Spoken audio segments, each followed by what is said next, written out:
বাড্ডা থানার হত্যা মামলায় সাবেক বাণিজ্যমন্ত্রী টিপু মুন্সিকে 4 দিন, সাবেক প্রধানমন্ত্রী শেখ হাসিনার বেসরকারি শিল্প ও বিনিয়োগ উপদেষ্টা সালমান এফ রহমান ও আইনমন্ত্রী আনিসুল হকের 5 দিনের রিমান্ড মঞ্জুর করেছেন আদালত।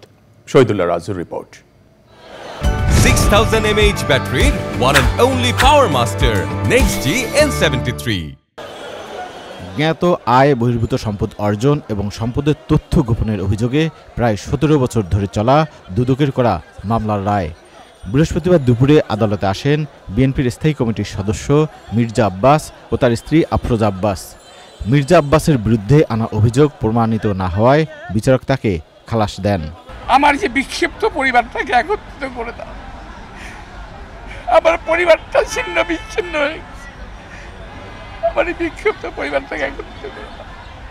এটার হলো না, একটা ভাই মারা গেল আমেরিকাতে, একটা ভাই দীর্ঘদিন বাইরে আছে, আমি দীর্ঘদিন অসুস্থ অবস্থায় এই কোর্টের বারান্দায় আপনারা দেখেছেন আমাকে বহুবার। আজকে এখানে যারা আছে সকলেই আমার মতো কম বেশি ভুক্তভোগী। প্লট বরাদ্দের অভিযোগে মির্জা আব্বাসের বিরুদ্ধে করা দুদকের অন্য একটি মামলা প্রত্যাহারের আবেদনও মঞ্জুর করেন আদালত।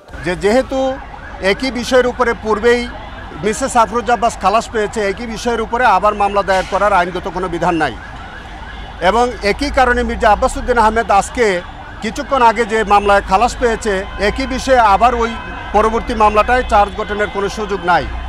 এই বিবেচনায় পরবর্তী মামলাটাও যেহেতু আইনে বার আছে, সেই কারণে মহামান্য আদালত আজকে সেই মামলা থেকে 2 জনকে অব্যাহতি দিয়েছেন। এদিকে রাজধানীর বাড্ডা থানায় সুমন শিকদার হত্যা মামলায় সাবেক বাণিজ্যমন্ত্রী টিপু মুন্সিকে 8 দিনের রিমান্ডের আবেদন করে পুলিশ। শুনানি শেষে আদালত 4 দিনের রিমান্ড মঞ্জুর করেন। টিপু মুন্সি ক্ষমতায় থেকে এই রাষ্ট্রযন্ত্র ব্যবহার করে স্বৈরাচারী সরকারকে যথেষ্ট এই 17 বছর ধরে সহায়তা করেছে। টিপু মুন্সি বাণিজ্য মন্ত্রণালয়ের দায়িত্বে ছিলেন, সেখানে সে প্রচুর দুর্নীতি করেছেন।